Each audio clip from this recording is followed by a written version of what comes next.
ఒంటరితనం అంటే ఎవరూ లేకపోవడం గాదు. అందరూ ఉన్నా కానీ మనల్ని అర్థం చేసుకునేవారు లేకపోవడమే నిజమైన ఒంటరితనము. ఎంతమంది ఉన్నా లాభం లేదు. ఒక్క మనిషి ఉన్నా మన వైపు, మనం చేసే ప్రతి పనిలో అర్థం చేసుకుంటూ మన వెంట నడిచేవాళ్ళు ఉన్నప్పుడు మనం అదృష్టవంతులమే.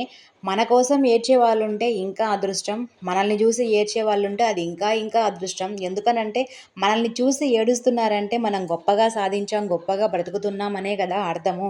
అదే మన కోసం ఏడుస్తున్నారంటే అది ఇంకా ఆనందం. మన మన కోసం బాధపడే వాళ్ళు, మన గురించి ఆలోచించే వాళ్ళు కూడా ఉన్నారన్నది గొప్ప విషయం గాబట్టి మనకు అది ఇంకా అదృష్టమే. మనల్ని చూసి ఏడ్చే వాళ్ళకి కొంచెం దూరంగా ఉంటేనే మంచిది. ఎందుకంటే జీవితాంతం వాళ్ళు ఏడుస్తూనే ఉంటారు మనల్ని చూసి అనమాట. అందుకని వాళ్ళని దూరంగా పెట్టేసి మన జీవితం మనం బ్రతికితే ఇంకా సంతోషంగా ఉంటుంది.